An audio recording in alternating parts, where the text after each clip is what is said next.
ওখানেও থাকে, তবে সমস্ত জীবের মধ্যে ভগবান বসত করেন।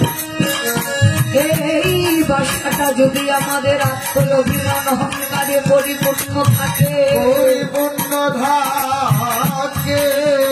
তাহলে কখনোই আমরা ভগবানের কৃপা লাভ করতে পারবো না।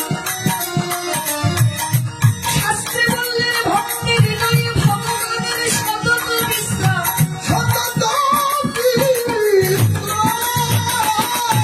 এই হৃদয় দর্পণ, দর্পণ মানে কি? আয়না। আয়নায় যদি ধুলাবালি ভরে থাকে কখনোই ভালো করে বদন দেখা যায় না। তবে বস্ত্র দ্বারাই জল দ্বারাই গুলো মহিলাগুলোকে মোছা যায়, তবে বদন ভালো করে দেখা যায়। এই হৃদয় দর্পণ যেখানে ভগবান তাকে দর্শন করে, এখানে যদি আত্মঅভিমান অহংকারের ধুলো থাকে ভগবান তাকে কখনোই দেখিতে পারে না। তাই তোমরা বৈষ্ণবের চরণ ধরো। একটি গানে বলে না, ভজরে আনন্দের গৌরাঙ্গ, ওই বৈষ্ণবের গুণ যায় না বলে শুদ্ধ চিত্তে যাও অন্তর খোলা।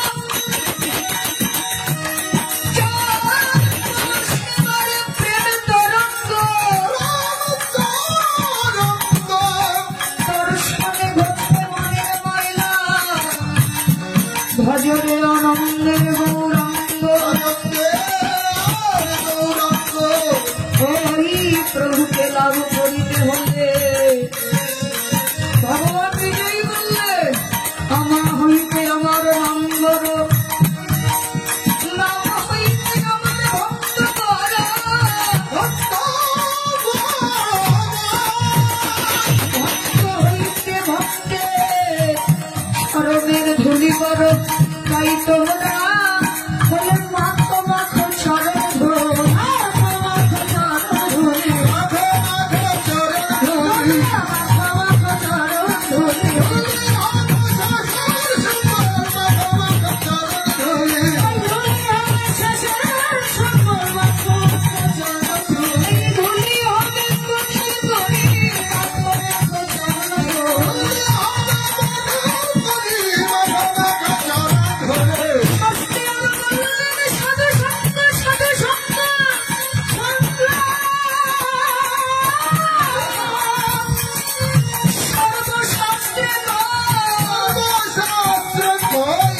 এই সংকল মাত্র কৃষ্ণ পাদ লাভ হয়।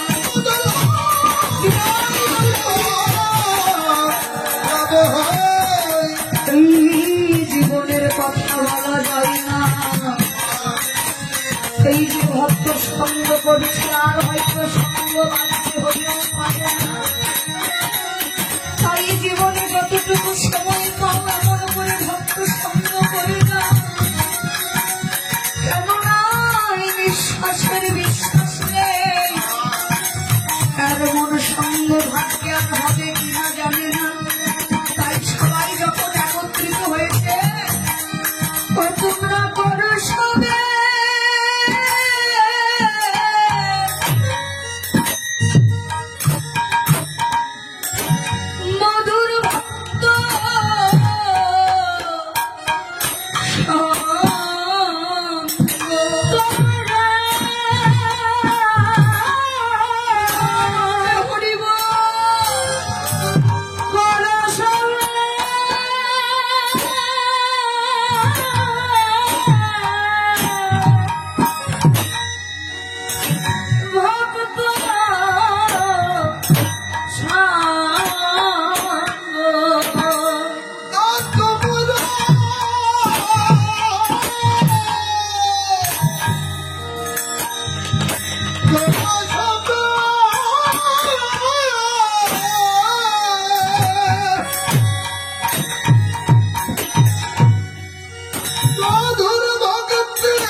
মধুর হবে